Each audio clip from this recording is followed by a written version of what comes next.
Before we get started on today's mission, I want to clear something up for you and help you understand what the Q button actually does and what it is. So the Q button, this guy here, is a very important thing to understand. So I'm just going to load a track up here real quick, and let's talk about the Q, okay?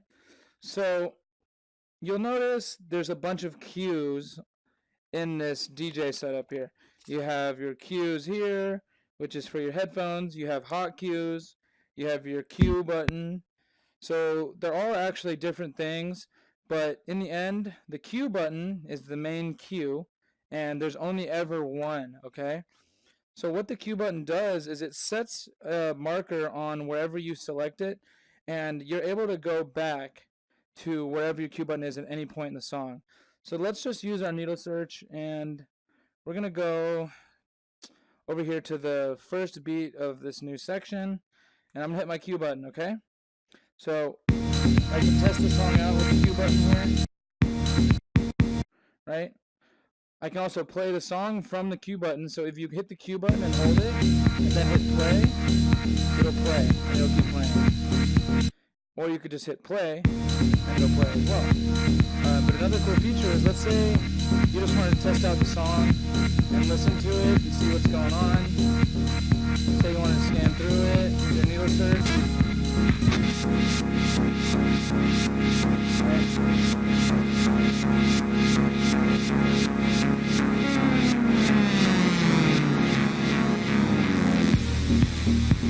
Okay, so now I just want to snap back to where we started. I can hit the Q button and it'll go right back to where you set it in the first place. It's very handy, and it pretty much just sets an anchor of where you want to start your song.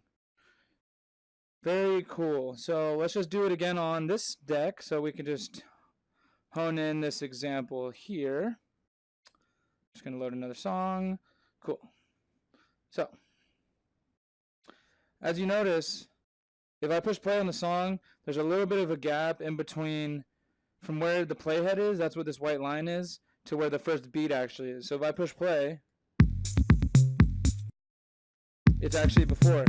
So usually what you want to do, you don't want to actually play your track from here. You want to always make sure your cue point is set on the first beat, not any sooner, not any later.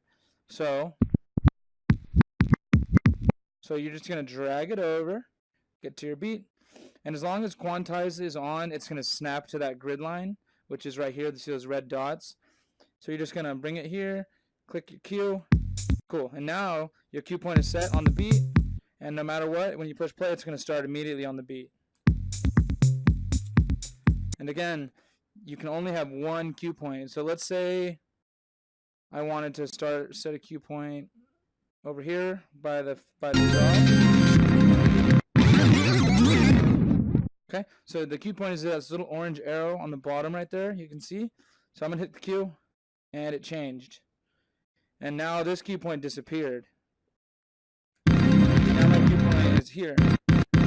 Okay, it disappeared, so you can only ever have one, but you can easily just go back to the beginning and set it again. Cool. So now that you guys understand the cue button, let's carry on to our mission. Hey, what's up everyone? Today we're going to be going over identifying the downbeat, or the one, in a phrase in your music. Identifying the downbeat is a very, very important skill to have when you're learning how to DJ, and it's going to be the main factor when it comes to having a smooth mix, smooth transitions. So let's just load up a song here. Well, it looks like it's already loaded up. Perfecto. So this track, I set some hot cues on a couple of downbeats on here, just so I could show you guys what it is you're looking for, what exactly is the downbeat. So it's also considered the one. I like to call it the one. And basically what that means is it's the first beat in your phrase or in your section. So the first kick drum in your song is definitely going to be a downbeat because it's the first kick in your entire track. So that's obviously going to be the first beat in this section. So let's just listen to what it sounds like.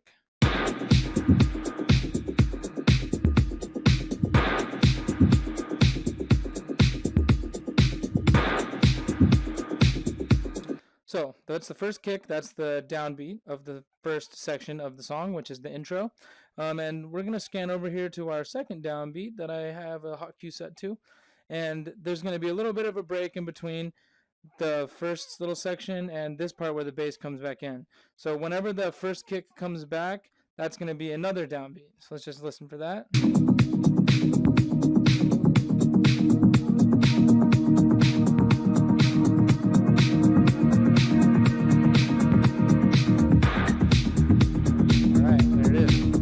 So that is another downbeat, and that would be another good point to start your mix. So let's just listen to that a couple more times.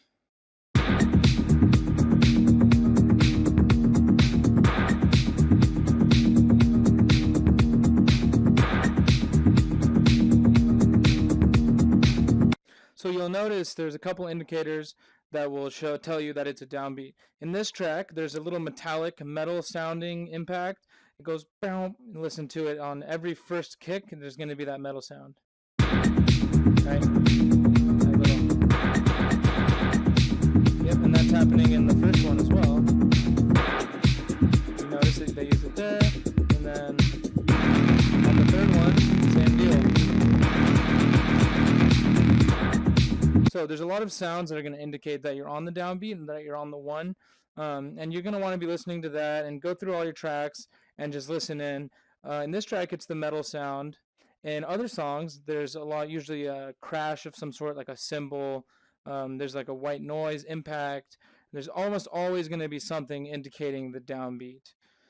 And over here, it might be a little more obvious. So they're also listening for elements that are getting added. One, it's going to be a crash or an impact sound.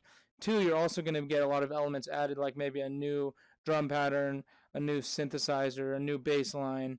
And whenever that new element gets added in, that first kick drum or the first beat of that phrase is going to be your downbeat. So let's just listen to this one. And listen closely to what's changing from this part to the next section.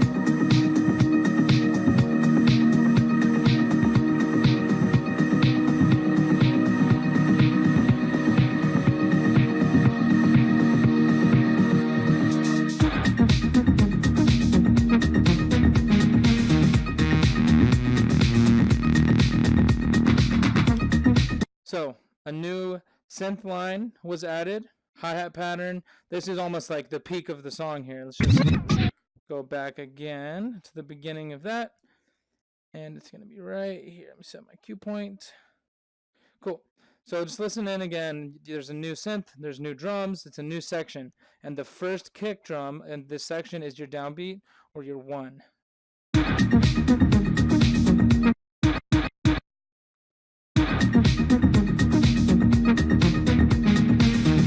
So why does this matter?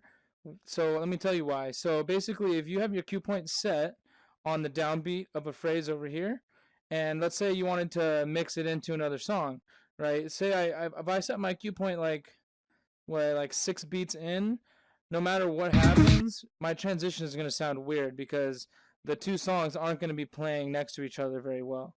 So let me just show you an example here. Let me just load up another song, and I'm going to show you how this works. So we're going to use this one. So let's say we've been playing this Soli track, which is a great song, but we're just going to skip it kind of towards the end here. And let's see.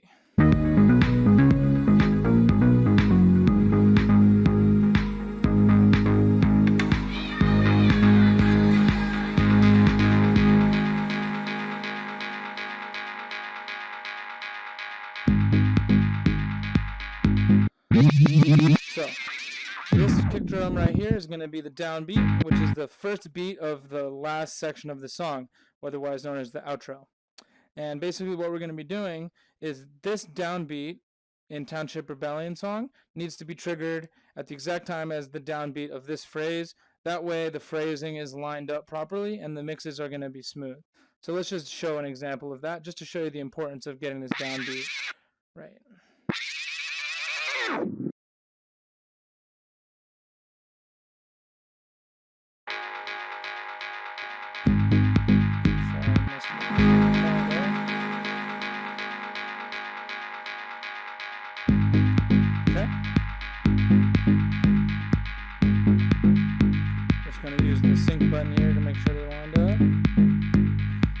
play our second track now, and then they are going to be properly aligned here.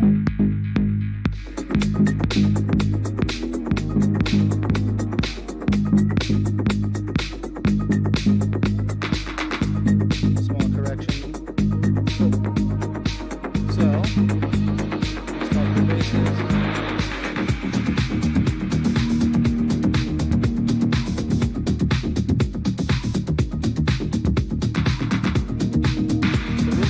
Both playing seamlessly next to each other. We'll change the bass back so you can hear. Right, so this song is going to play, and then the phrasing is going to work out perfectly. This song is going to end right when this song drops over here. So I'm going to cut the bass. Okay. And if you're looking, you'll notice this song is about to end, and this one is about to pick up right where we were looking at it earlier. So I'm not even going to touch it. I'm just going to let it mix itself out.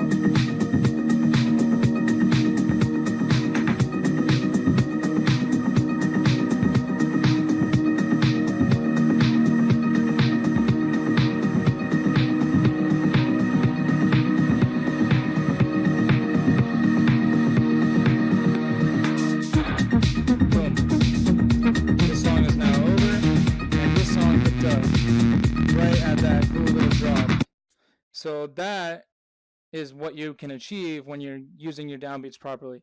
If I was a couple beats off on the downbeat, this song would have ended either a couple beats too soon or a couple beats too late, and then the mix wouldn't have sounded as good. And that just about wraps it up for today's topic. I'll see you again soon for the next one.